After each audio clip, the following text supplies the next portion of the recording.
Sup you beautiful people. Hope you've had a fantastic day. Welcome back to another new episode of What If Deku joined the League of Villains. If you guys enjoy this what if, comment down below and let me know.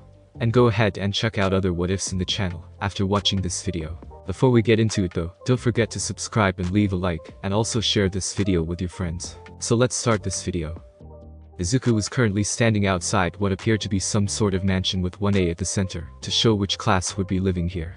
Heights Alliance the area was called, perfectly fitting in his opinion. He was here with Namasa beside him quite early in the morning.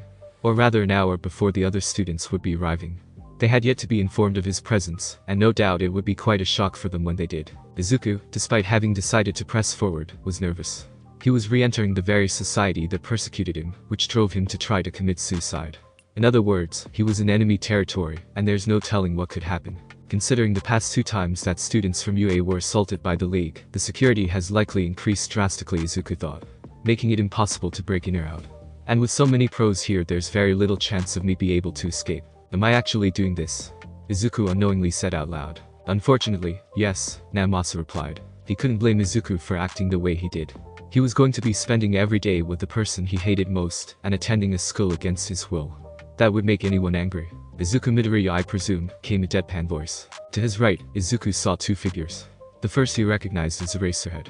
The second he recognized as Nezu, principal of UA, and the one who had admitted him to this school in the first place. Nezu and Eraserhead, Izuku announced so they wouldn't have to introduce themselves. So, you know our names. Well, that makes things simpler, Aizawa stated.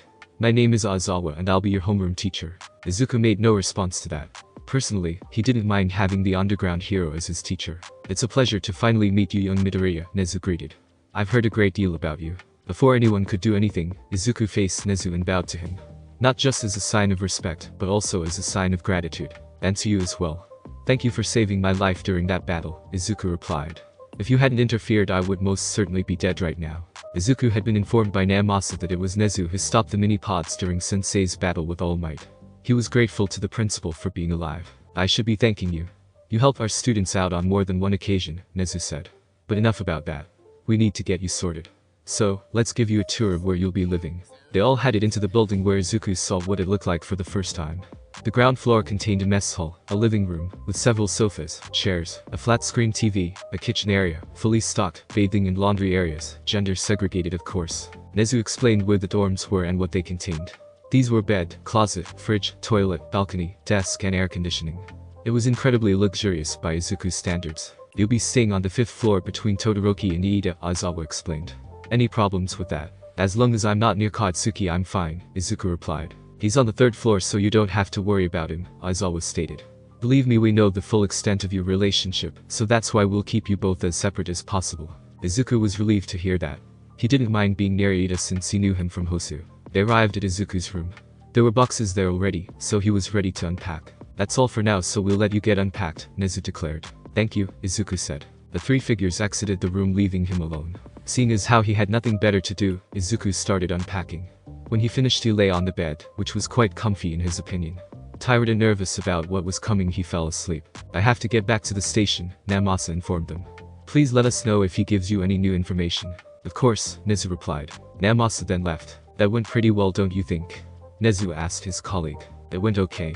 The other students have yet to arrive though, Aizawa pointed out. When they do, that's when it really begins. League of Villains. Tomoura's group. For the past 2 weeks, Tomoura and the others had been in hiding at one of Sensei's secret hideouts.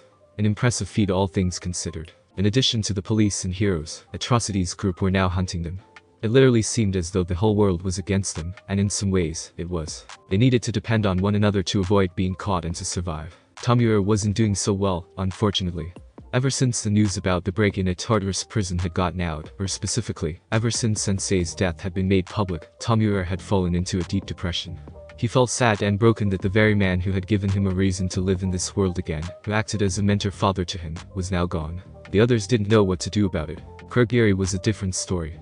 He suggested that they leave Tomoura be because the only way for him to get through this was with time. He knew from personal experience. When his sister died, he had been in a similar position. For a while, he didn't know what he was supposed to do. He had claimed vengeance on the very person who tormented her, but after that, he was at a loss. It wasn't until Sensei recruited him that he had a new reason to live again. Hey, I just got off the phone with Jiren, Compress said. He has some information he'd like to share with us, for free. Kurogiri flinched. Jiren giving information for free was never a good sign. It usually meant that something serious had happened, or rather, something serious enough to scare him. He took the phone off compress and started talking. What happened? Kurogiri demanded. Some terrible, Jiren replied. His voice was filled with fear. I just found out. That man atrocity. He recently became a whole lot more dangerous. That information frightened Kurogiri. Tell me everything, he demanded. UA Heights Alliance dormitories. Class 1A had just arrived at the dormitories and were very excited. From now on they would all be living together, and in a mansion to boot. They were all still troubled by the events that transpired over the summer. 2 of their classmates in Pro were kidnapped for terrible reasons. With Katsuki, they were concerned about when they heard why he was taken. They were horrified when they discovered why Mina was kidnapped. The very thought of it all was sickening, to say the least. Mina hadn't told them about Deku yet. She was planning to, but only after she had settled in here. Over the summer she heard about the break-in at Tartarus, and about Aphro's death. Even though she hadn't known him that well, and despite who he was and what he had done, she felt sad for him. He was one of the reasons why she was still here after all. If he hadn't interfered when he did alongside Deku, then she would most likely be rotting away right now. She would never get the chance to say thank you for that. Class 1A's teacher greeted his students, who in turn expressed their relief that he was still with them, after what happened at the press conference, which he was grateful for. He said something about provisional licenses, but skipped to a more important topic. This is important, so listen up. Todoroki, Kirishima, Yoirozu, and Iida. On that night, the 4 of you went to that place to rescue Bakugo and Ashido. What's more, you did it with a vigilante, a criminal present. From what we've gathered, you all encountered her by chance. That doesn't change the fact that you still worked with her, Aizawa noted. The entire class, Mina and Katsuki excluded, gave them shocked looks. They knew about their little plan before, but they didn't think they would go through with it. To make matters worse, they had done it with a vigilante.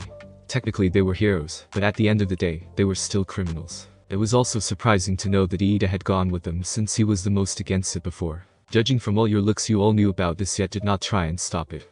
In that case, let me say this now. If the principal wasn't such a benevolent being, I would have expelled all of you, except for the kidnapped and the unconscious, he stated. The 4 of you who went without saying, and with the criminal, but with the students who knew about it but said and did nothing to stop them, are just as guilty. Regardless of your reasons, the fact that you betrayed our trust remains. So, I suggest that you work towards restoring our trust in you.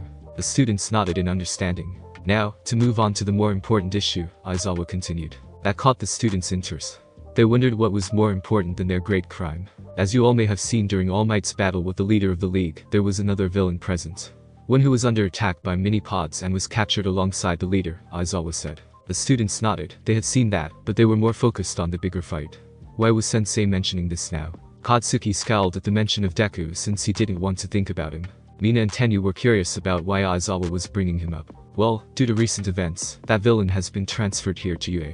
Or specifically, to this class where he'll be spending time and attending class with you, Aizawa explained rather bluntly. For a few minutes, there was complete silence. Then came their reactions. And they were strong. Are you serious? Kaminari shouted. You're letting a villain attend the same school as us, Hakuger piped up. Won't this be dangerous? Shoji asked. What if he tries to kidnap or kill one of us? Mineta yelped. Did ever even think about that? Sensei, what brought this on? Asui asked. Katsuki was furious at what he had just heard. Deku was being allowed to attend UA, even though he was quirkless, even though he was a villain. What the actual fuck? He shouted. He's one of the bastards who fucking kidnapped us. And you thought it was a good idea to bring him here. Why isn't he locked away like he deserves to be? Hold on a second, man, Ichiro said, placing his hand on Katsuki's shoulder to calm his friend. Maybe we should hear Sensei out first. Katsuki didn't listen and threw his hand off. Right now, he was angrier than usual. He wanted to yell at his teacher and demand an explanation, only for Mina to beat him to it. Hold on a minute. Izuku's coming here? She questioned. Aizawa nodded as a response. The entire class turned to stare at her. Jiro was the first to speak. You know him, Mina? She asked. Yes. Izuku, or Deku as he's called, was the one who rescued me from atrocity. He found me by accident, and when Muscular was about to take me to his boss, Izuku intervened and managed to gain custody of me. He couldn't let me leave, of course, but he didn't do anything terrible to me. In fact, he defended me on an occasion or two, Mina explained. Most of the class were completely shocked at what they had just heard. Mina was saved by a villain. Very few of them could believe it. Wait a second, Deku, he's Deku. Then that means, he's the one who saved me during the USJ incident, Chako realized. Wait, you said his name was Deku, right? Does that mean he was the one who released you while the villains were dealing with Bakugo? Yoirozu asked. Mina nodded in response. While the others were still scared about him, Yoirozu was growing more curious about him. He defended me during the SJ incident, Achako murmured. All eyes turned to her. When one of the villains tried to rape me, he stepped in and stopped him. There were several gasps from the group of students. Hearing this boy had helped Mina was one thing, but hearing him help Achako was another. They were beginning to wonder whether he was really a villain at all. Why didn't you say anything before? Asubi asked, horrified. Why didn't you come to any of us? We could have helped you get through it. I told Elena and All Might, who I'm guessing later informed the rest of the teachers, and later Tenya. I told my parents eventually, but after that, I never mentioned it again. I wasn't traumatized by it. I was mainly surprised at what had happened with Deku, Achako explained. As surprised as they were, Ida knew about it. Something Achako just said caught their attention. He was present at the USJ. Tokoyami questioned. Why yes, Achako replied. He's the one who defeated Bakugo. That one detail, that one description, was enough to frighten them. If this guy defeated Bakugo, then he must have been very dangerous. They all turned to look at the boy who was giving off a murderous expression that matched the one he made at the sports festival. Mina kept quiet. She knew about Izuku and Bakugo's history together, but it wasn't for her to talk about it. That was their story, not hers. She had no right to tell the others about it. I understand you are all nervous, but please understand, this was an official police decision. Therefore, we have no say in it, Aizawa pointed out. The students were still uncertain. Tenya was more curious. He had wanted to meet this boy for some time now. When exactly does he arrive and where will he be staying? Also, what's his full name? Tenya asked. He arrived an hour ago. He'll be staying on the 5th floor between Ida and Todoroki. And his full name is Izuku Midoriya, Aizawa answered in order. That surprised Tenya and Shoto, who was wary of the new arrival. Katsuki was still angry, however. Great. First, he beats me, next he talks smack about me, and now he just ruined me being the only student from our shitty school to get in here, he thought angrily. Deku, the next time I see you you're dead. Enough talk, Aizawa announced. Let's get on with the tour of the building. Kurogiri was in a state of terror. He hadn't been in a position like this for so long. The information Jiren had sent frightened him. In addition to having added the inmates of Tartarus to his ranks, Atrocity had also stolen all of Sensei's powers using some sort of device. How had he gotten a hold of this information? According to him, he received an anonymous tip from someone, but he didn't know who. He had yet to tell Tomura, though given everything he was going through, now wasn't the right time. Since they needed supplies, he decided to go out and get them. Normally he would have sent Toga to do this, but she was exhausted from the previous endeavors, so he would do it this time. The way he looked was too recognizable. Which was why, for the first time in 12 years, he would be using his original appearance. No one knew what he looked like, so it was perfect. The device around his body allowed him to remain in a mist-like form permanently, though it did serve as a weakness. While it could be turned off as he pleased, it did come with several benefits. For example, being immune to most physical attacks. Being mist meant it wasn't necessary for him to bathe. He also didn't age like other humans, if at all. Kurogiri headed into an empty room to do this and had a set of clothes at the ready. Being mist got rid of any clothes he wore when it happened, so he pressed a button on his device and deactivated it for the first time in years. As he did, the mist disappeared and the skin on his original body reappeared. He detached the device from his neck to see several marks on it, though that was to be expected. The sensation of feeling his skin again was strange. The texture his feet stood on felt foreign. It also felt strange to walk on them again. He stood in front of the mirror to see if his appearance had changed. His body was still tall and muscular, his eyes were the same green color, but his hair was of a darker shade of red, likely because of his quirk. His face hadn't changed at all. He still looked like the same person from when he was 20, his age when he took on that form. This was his true form. The form of Kuroshisa. The form he had long since abandoned. I haven't seen you like that in a long time, big brother, his sister's voice echoed in his head. I know, Laura, I know, he admitted. But this time I need it. Kurogiri quickly got changed into some civilian clothes, not the bartender ones he usually wore. Using his quirk, he opened a warp gate. Well, enough of that. It's time to get to work, he declared. The UA dormitory's nighttime. The students of Class 1A had finished packing and were now relaxing in the living room area. The boys were discussing living together from now on. Hey, Todoroki. While you were unpacking, did you meet the villain kid? What's he like? Sero asked. We didn't meet him at all actually, Tenya replied. He doesn't seem to have left his room since arriving. Yeah, Shoto added. To be honest, he didn't really care about the villain who was now living with him. He was just so relieved that he was living away from his abusive father. For the first time in his life, he wouldn't have to put up with the usual abuse he suffered. For the first time in his life, he was safe, or at least that's how he felt. After the sports festival, Endeavor had been furious with him for not using his full power. And after he had refused to work with him during the internships after the sports festival, things had gotten much worse. Flashback. Endeavor towered over his son in the training room. He blasted him with fire, but Shoto brought up an ice barrier to defend himself. It didn't do much good though, as it melted instantly. Endeavor was quickly in front of him. With no time to react, the older male punched the boy in the stomach and sent him flying. He then proceeded to kick and stomp on him repeatedly. Completely and utterly useless. I created you Shoto for one purpose, yet you refused to carry it out, Endeavor spat. I thought I trained you to be strong, yet you're as weak as ever. Your mother's and eldest brother's fault, no doubt. Well, it's such a shame they aren't here to help you now. The boy just lay there, glaring up hatefully at the very man who caused him and his loved ones so much pain. How dare he mock his mother and brother? It was his fault that they were no longer here. I think your little tantrum has gone on long enough. So, as punishment for your recent acts of defiance, Endeavor started as he pulled up Shoto's t-shirt to expose his skin. The bruises from before had mostly faded. I'm going to make you understand your place in this household. Endeavor's hand hovered over Shoto's right side, his mother's side. He went pale at what was about to happen. After that there was screaming, lots and lots of screaming. Of course, nobody heard him. Flashback end. Shoto flinched at the memory. When he heard the school would be converted to a boarding school and he would be transferred there, it was one of the happiest moments of his life. His thoughts were interrupted by Sero continuing his speech. I see. Well, the idea of him living with us seems scary in my view, he said. Despite what Mr. Oz always says, it had been made clear that they weren't to make others aware of the new kid's status. It was made public that their parents were informed about his presence. I know, right? If he defeated Bakugo, he must have a powerful quirk, Denki piped up.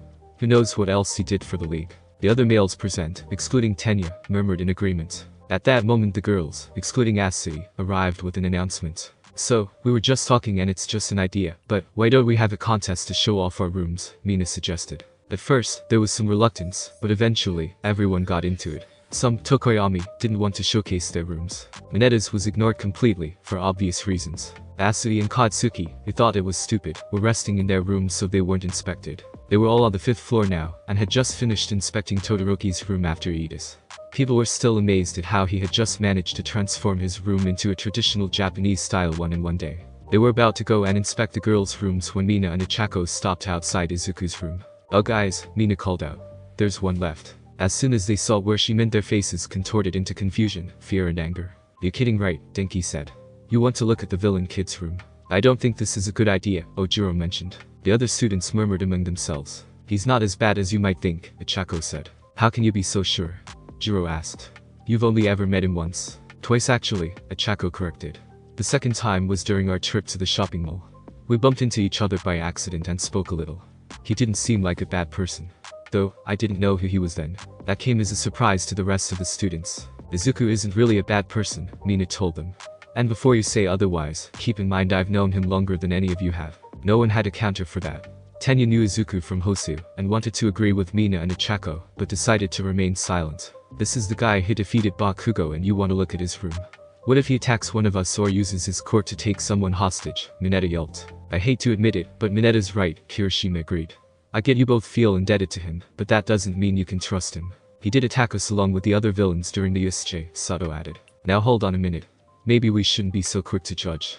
Villain or not, he did save Uraraka and Ashido when they were in danger, Momo reasoned. Despite her reservations, she couldn't deny she was curious about the villain now living with them.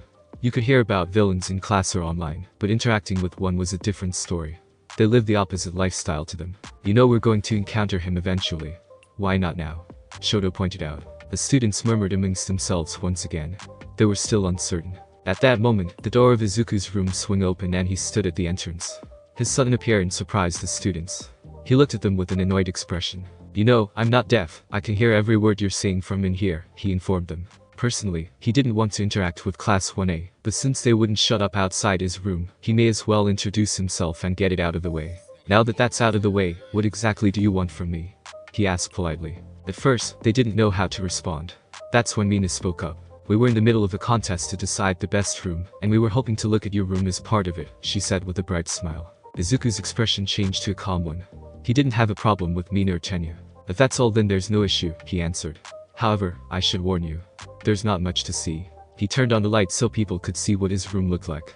Much to their surprise, it looked ordinary. There were shelves with notebooks, pens, pencils, a laptop, and a phone. UA monitored all communications and online searches, so they could block them if they didn't like them. Expecting something different?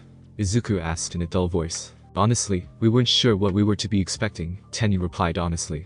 I thought it would be more evil looking, Toru said. What exactly do you take villains for? We're still humans with regular tastes and interests like the rest of you, he explained. No one had a counter for that. Though to be fair, none of them had ever really interacted with villains before, so they didn't know. This has the mark of a huge pervert, I'm telling you, Mineta stated while looking around suspiciously. Being one yourself, you'd know all about that sort of thing, wouldn't you? Izuku retorted coldly. Mineta flinched. What's that supposed to mean? He demanded. Izuku being a villain was irrelevant right then. At that exact moment, every girl present was on his side. What do you mean? He's right.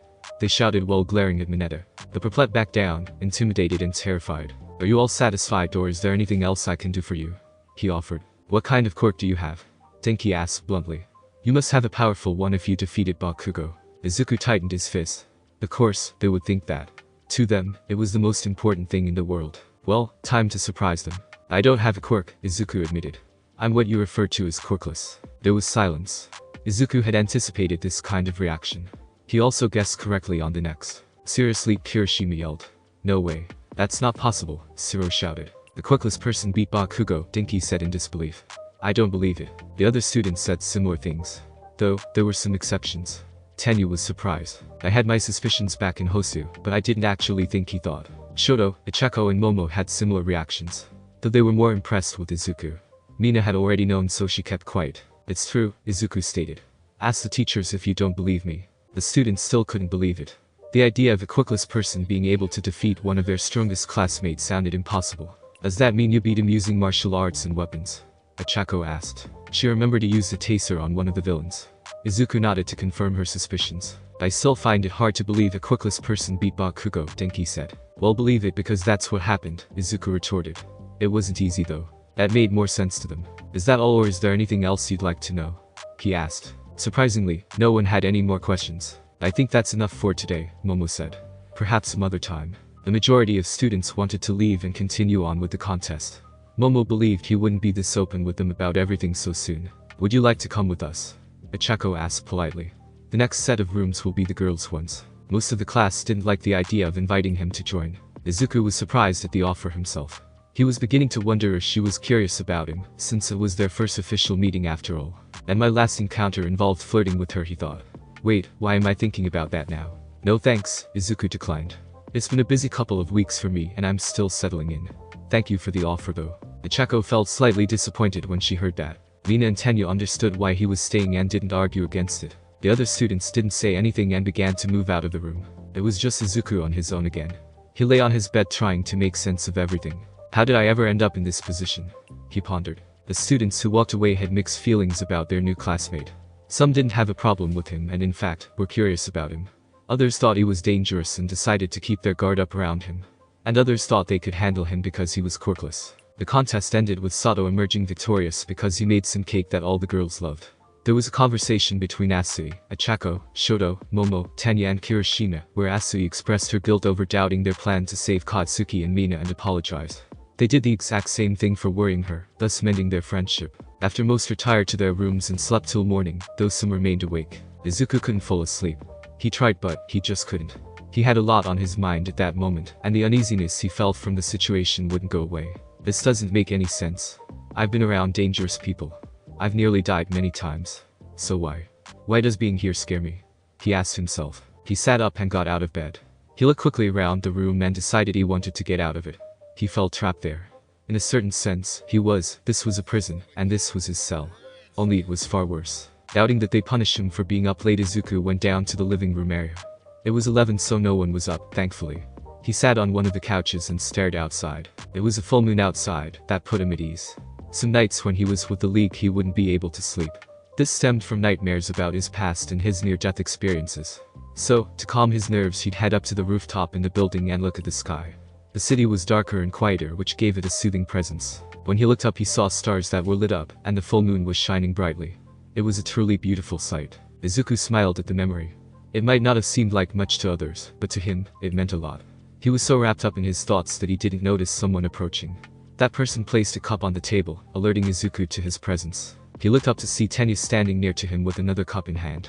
The two stared at each other for a few seconds before Tenya spoke. He seemed out of it, so I made you some tea, Tenya told him. I hope you don't mind. Izuku raised an eyebrow. I don't mind at all actually. Thank you. By the way, are you just going to stand there or are you going to sit down also? Tenya chuckled at that question and sat opposite Izuku. They both sipped their tea. In case you're thinking of asking, I won't tell your friends about our little adventure together in Hosu. Aizawa told me that was a secret. Also, I wouldn't want you getting in trouble with the law, Izuku informed him. Thank you. Aside from Uraraka, none of the other students knows, Tenya replied. Speaking of that, I suppose this is technically our first official meeting. Izuku couldn't help but agree with that. Tenya hadn't known who was then, so it wouldn't be their first meeting. What are you doing up so late anyway? Izuku asked. Couldn't sleep. Then and I heard someone moving outside my room. So, I came downstairs, Tenya explained. I was actually hoping to talk to you. Izuku raised an eyebrow. Why? He asked confused. Do you have questions you want me to answer? A few, Tenya admitted. But, I also wanted to get to know you better. I've been curious about you since Hosu. That caught Izuku off guard. He hadn't expected that sort of response from Tenya. Wasn't he angry at him for the kidnapping scenario? Granted, he didn't have anything to do with it, but still. Other than one question, I wouldn't ask anything personal, Tenya informed him. I would ask about your time with the League. That's something you should only talk about when you want to. Izuku was relieved that Tenya was so understanding. He didn't mind answering him. Go for it, he permitted. What is your relationship with Bakugo? Tenya asked. Izuku glanced at him surprised. Had Mina said something to him? I only ask because I get the feeling you two know each other.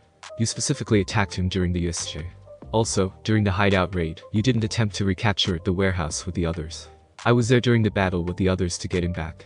The way you looked at him, you hate him. There was also that time in Hosu where you said, he's slightly less of a dick than he was before, meaning that you knew way before the USJ. Izuku couldn't deny he was impressed. Tenya had really thought it through. You're correct, on all accounts, Izuku admitted. I've known Katsuki since I was a child. He and I used to get along until he received a powerful quirk, and I was outed as quirkless. From there on out everything went to hell. I was bullied by him and others for years because I didn't have a quirk. So, naturally, when the opportunity to get revenge came I took it. I had nothing to do with the kidnapping though. I didn't even find out about it until shortly before it happened, and even then, I didn't know it was him. As you said, I hate him, so the last thing I want is for him to be in the same group as me. Unfortunately, that hasn't worked out so great. Tenya didn't respond to that. If things were as Izuku said, then it made sense for him to be angry.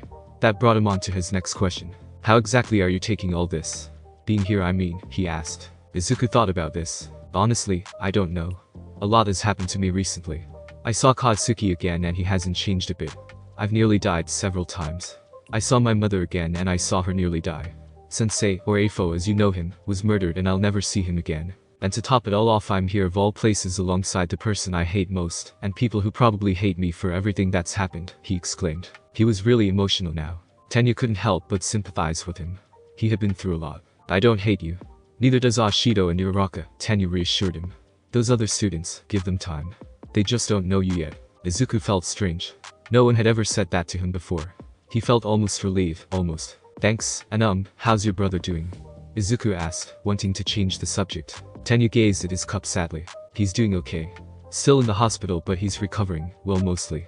He's paralyzed from his waist down, so he'll never walk again, and he'll be stuck in a wheelchair for the rest of his life. Despite this, he still remains as optimistic as ever, Tenya said. I've had Koichi, a friend of my brother's, to help me get through it. He and I have become really good friends as a result. Izuku narrowed his eyes. Koichi, could he be Crawler? He was a friend of Iida's brother. The last time he saw the man he hadn't gotten his name, he'd seen his face, but his name was a mystery. I'm so sorry to hear that, Izuku told him. It is what it is, Tenya replied. The most we can do is continue moving forward. Does your brother know about Hosu?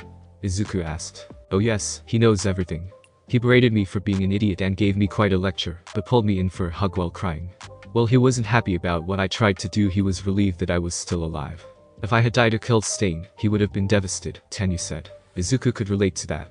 When his mother was in danger, when she nearly died right in front of him, he felt helpless and despair. Thankfully that didn't happen. But, upon hearing of Sensei's death, he felt pain was just as bad. I bet he would have, Izuku agreed. Speaking of which, how did your teachers react when they heard about it? The principal was angry with me, but Aizawa was furious with me. He might not look it, but he can be quite intimidating when he's angry, Tenya said while shuddering at the memory. I was lucky to not be expelled. I was lucky this time as well. Izuku laughed, much to Tenya's confusion. You know, for someone who wants to be a hero and likes rules and procedures, you're quite the rebel. Aren't you, Iida? Izuku teased. Tenya laughed. I guess you're right. Though I could say the exact same thing about you. Well, I definitely can't argue against that one, he agreed. They both drank their tea. Even though he didn't want to interact with Class 1A, he had to admit Tenya's presence was rather comforting. Hey, I've been meaning to ask you this for a while. I mean if we ever met again, Tenya started. Go on, Izuku urged. In your view, what are heroes and villains? Tenya asked. That question confused Izuku. What did Tenyu mean by that? Shouldn't you already know? Up until now I thought I knew, but after Hosu I started to have different thoughts, Tenyu explained. You're a villain yet you're actually a good person. Crawler is a vigilante, which is technically a villain, but he performs heroic acts. Stain is a criminal, yet he believes he's doing society a favor. Heroes such as Captain Celebrity and Mount Lady only care about fame and wealth rather than doing the right thing. Yet there are heroes like All Might and my brother who don't care about that sort of thing. The whole idea is very confusing for me, so that's why I would like to hear your opinion. Izuku thought hard about how to answer that question. He could understand why Tenyu would ask such a question, considering everything he'd been through. As he thought about how to answer, only one came to mind. It's hard to describe what makes a true hero or villain. In today's society, heroes are people employed by the government to use their quirks in public to defend others. They act within the law. Villains are the opposite. They use their quirks in public despite what the government says. They act outside the law. In that sense, they are criminals, like me. However, it's important to know, heroes and villains are not the same as good and evil. Take me for example, I am a villain, however, I am not evil. Endeavor is a hero, yet he is not good. Does that answer your question? Tenyu's mind was overwhelmed momentarily before it cleared.